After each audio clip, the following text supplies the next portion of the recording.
You're in a meeting. Someone critiques your work. Not harshly, just feedback. Your whole body goes into overdrive. Chest tight. Already drafting explanations. Meanwhile, Dave from accounting already forgot what happened. Your brain learned one rule early.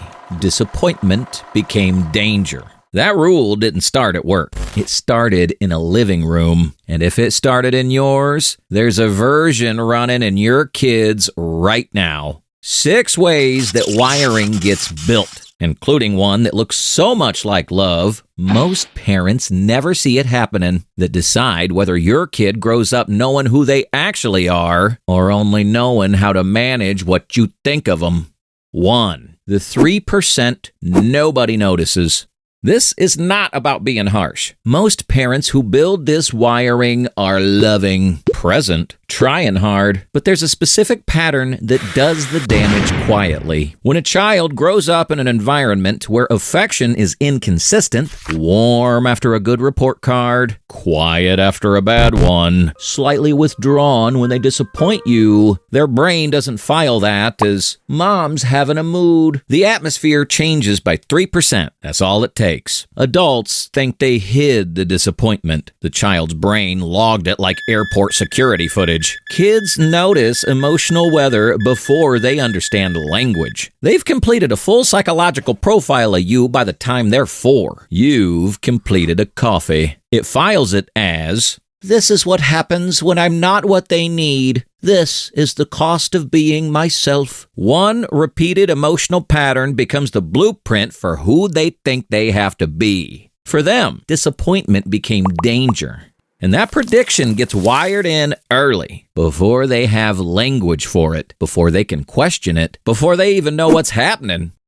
Researchers at Leiden University found that children raised with love withdrawal develop heightened sensitivity to emotional faces. Their brains become wired to scan for disapproval before conscious thought. The child isn't trying to read the room. Their amygdala's doing it for them. Tiny emotional TSA agents scanning for danger. And that's the architecture of the problem. The child's brain gets built around one central prediction. Safety depends on managing what other people feel about you. Everything else grows from there. Relationships, careers, text message anxiety. A full adult life organized around preventing facial expressions. 2. The question that stopped computing.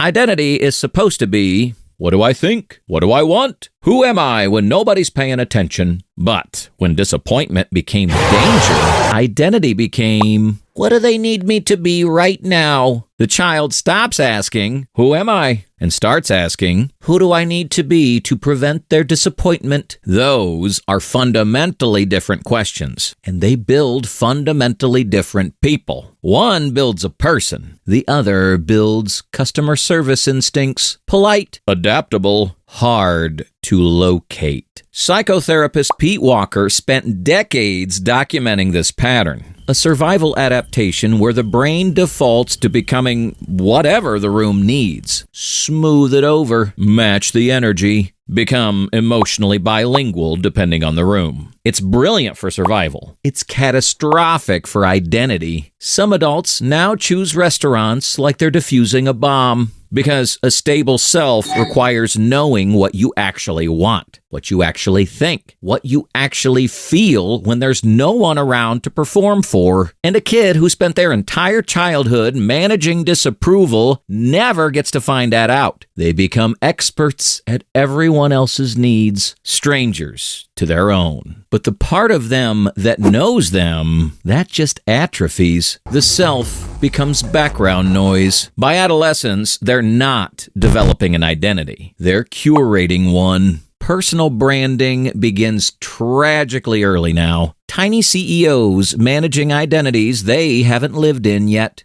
3. What happens when you ask them what they want? Here's what gets lost in the approval-seeking framing. They're not chasing approval. They're missing a stable identity to fall back on. Ask them what they feel like watching tonight. They'll ask you first. Ask them if they enjoyed something. They'll check your face before they answer. They'll give you the version of the answer that lands best in the room. Not the true one, the safe one. The answer gets filtered before it even reaches their mouth. They outsourced preference so early the signal got faint. Ask who they are when nobody's watching. The question doesn't compute. Their entire attention was oriented outward, reading faces, tracking moods, predicting reactions. The internal compass never got calibrated, so now every decision gets outsourced to the room. Some kids will ask what you want for dinner, then what you think they should want, then check your face before committing to an answer. By the time the food's decided, somebody's exhausted and it wasn't the parent. Even internally, there's an audience. They might say they're fine while having a panic attack in the bathroom. They might agree to things they hate because disappointment activates a threat response their conscious mind can't override. The body heard disappointment and reacted like a smoke alarm detecting toast. False alarm, real panic.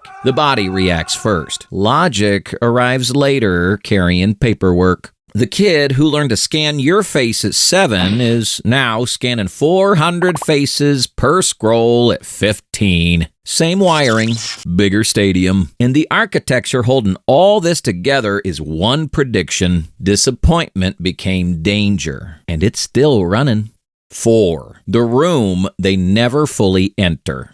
By the time they're adults, this is running in everything. Their part gets quiet. Their body reads threat, which is why some adults hear, "Can we talk later?" and immediately begin preparing emotionally for exile. Some adults experience unexpected silence like a warning system activating. A colleague gives feedback. It interprets it as, "You failed at the core task," which is keeping people satisfied with you. They get a text back an hour later instead of immediately. Now the brain's recreating a crime scene from 3 punctuation choices. This is a brain that learned early that disappointment became danger. Porgy's polyvagal research explains why. A disappointed face activates the same defensive circuitry as a predator. The body doesn't distinguish between social threat and physical danger. The body does not care that this is technically just Brenda looking mildly disappointed near a salad. So they apologize for things they didn't do. Some people say sorry with the reflex speed of a hostage negotiator, apologizing preemptively like the conversation might explode. They over-explain decisions that needed no explanation. They say yes when the honest answer is no, because no risks the one thing their system can't handle: someone being let down by them. However briefly, they stay in relationships that stopped working, jobs that drain them, friendships that quietly became one-sided emotional arrangements, because leaving means someone is disappointed in them, and disappointment still short-circuits everything. 5. The signs it's already running. If you're watching this and recognizing something, not about your parenting, about yourself or your kid, here's what this wiring looks like when it's active. Your kid changes energy the moment you walk into the room. Not mood, energy. Something adjusts. Something gets managed. Your kid gives you the answer they think you want before checking what they actually think. You apologize before you finished your sentence. Some people apologize for receiving bad news, as if the inconvenience of being upset is something they owe you compensation for. You say, "I don't know," when someone asks what you want, and you're not being modest. You genuinely don't know. Even your preferences sound like permission requests. Some people phrase preferences like hostage demands. Only if everyone else wants to, but maybe sushi, unless that's annoying. Even your preferences arrive with administrative anxiety. You get exhausted after social interactions, but you can't explain why. Masking is exhausting, especially when the mask became your personality so early you barely notice you're wearing it. You spiral after criticism. Not the criticism itself, but the knowledge that someone is now disappointed in you. This isn't personality. This is wiring built around one prediction. Disappointment became danger. And it doesn't update because you understand it. It updates when you're disappointed in and discover you're still there. Still worthy. That's the update the wiring never received. We're not raising kids with low self-esteem. We're raising kids with unstable selves. Tiny emotional diplomats with no country of their own. Kids whose identity never got the chance to develop because they were too busy managing everyone else. What changes it?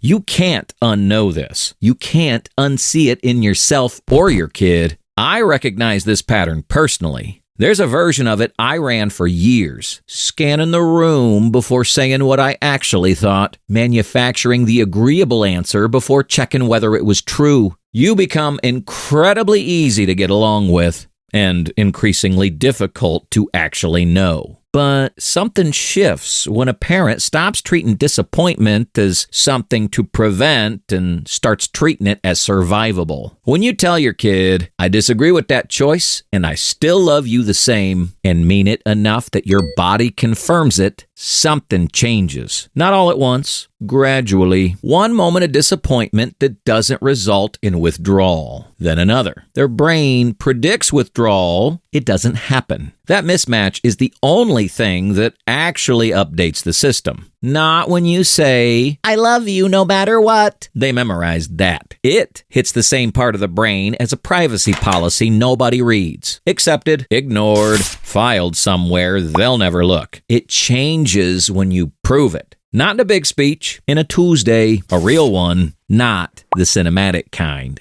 On the Tuesday, they disappoint you and you stay. No emotional frost, no withdrawal, no weird silence at dinner, no atmospheric punishment. If you're a teenager watching this, that anxiety about being misunderstood, that impulse to delete posts that didn't perform, that exhaustion after performing yourself for an audience, that's not weakness. That's a brain doing exactly what it was trained to do. And you're safer than it thinks. Your nervous system is running old software. The identity you're building right now, constantly adjusting because disappointment became danger, that's not your final identity. That's a survival mechanism that doesn't belong in a world where you're actually safe. If this landed, watch the parent who did everything right and still lost their child. This is the wiring that builds that distance. That video is what it looks like when it's been running for 20 years. Same wiring, adult-sized consequences. That distance rarely appears all at once. It accumulates quietly, one careful conversation at a time.